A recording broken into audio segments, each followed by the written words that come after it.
Hello, wonderful person. This is Chris for the Informed Stoner. Today is Wednesday, and it's time for our Wednesday evening news report. Tonight's news report comes from apnews.com. Before we get into this, please like and subscribe. That would really help out the channel, and I'd appreciate it. Safety Agency opens probe of Norfolk Southern rail accidents. Federal investigators are opening a wide-range investigation into one of the nation's biggest railroads following a fiery derailment on the Ohio-Pennsylvania border last month and several other accidents involving Norfolk Southern, including a death of a train conductor Tuesday. The National Transportation Safety Board said on Tuesday it will begin a broad look at the company's safety culture, the first such investigation with the rail industry since 2014. The board said it has sent investigation teams to look into 5 significant accidents involving Norfolk Southern since December of 2021. That's about damn time. I bet they needed to be looked into for a lot longer than that. The agency also urged the company to take immediate action to review and assess its safety practices. Well, I would imagine with the amount of crap going on from them. The Federal Railroad Administration also announced its own investigation of Norfolk Southern on Tuesday. The administration will issue a public report after conducting a 60-day safety assessment, according to a release from the U.S. Department of Transportation. I'm going to be really curious to see what this safety assessment is going to say.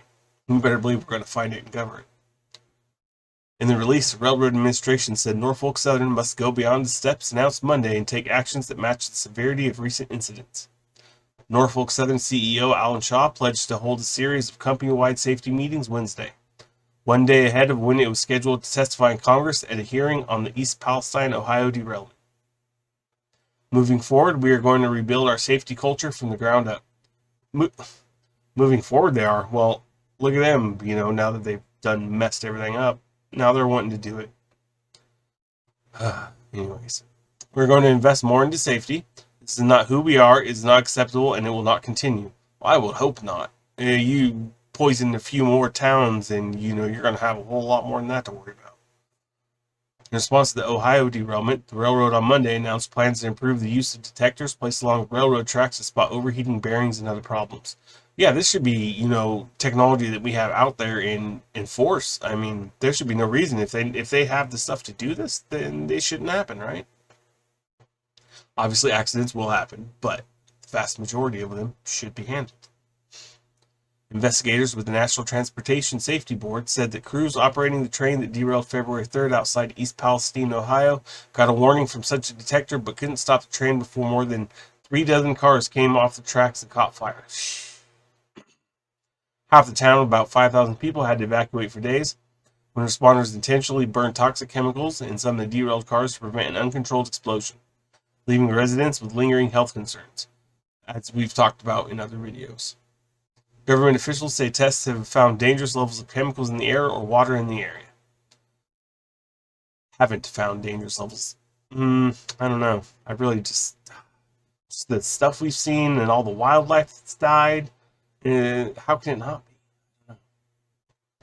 Within the industry, Norfolk Southern has had a strong reputation for being a safe railroad over the years, said Christopher Barkin, director of Rail Transportation and Engineering Center at the University of Illinois. Well, if they do have such a great reputation, they're certainly going downhill fast.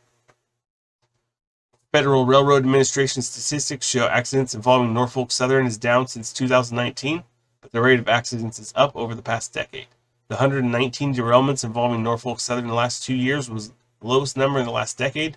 Industry-wide, there were more than 1,000 derailments last year. Which, again, they should probably be looking into better technology to stop that from happening. But pressure has been mounting on the railroad in the aftermath of the East Palestine disaster. Well, yeah, because that was a bad one, a really bad one. Transportation Secretary Pete Buttigieg told the nation's freight railroads in February to immediately act to improve safety. While regulators were focusing on strengthening safety rules, Buttigieg said that the department will hold the railroad accountable for any safety violations that contributed to the February 3rd crash. President Joe Biden said on Twitter after the derailment that the past pattern of railroad resting safety regulations must change and the Congress should support the effort to improve safety. Yes, I agree. They should. Even though government data shows the derailments have declined in recent years, there were still 1,049 of them last year. That's a lot. I know there's a lot of trains that go across the nation, and 1,049 is probably a very small percentage of it. but 1,049 of derailments is a lot. Just imagine if 1,049 trains derailed in different towns and did stuff like this. Catastrophic.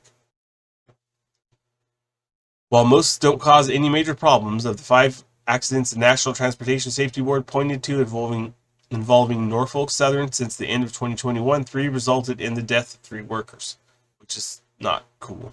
That's sad too. On Saturday, no one was hurt when the Norfolk Southern freight train derailed near Springfield, Ohio.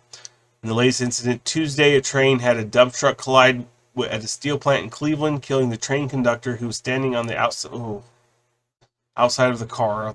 Authorities said that the company said the cause of the accident was not yet known. That's horrible.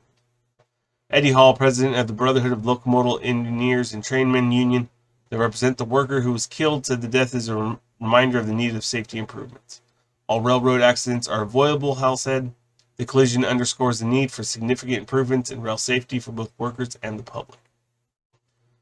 I'm sure that we need safety in a lot of different things, not just in the trains and the railroads, but I'm sure they need a whole overhaul because it's probably been a long time.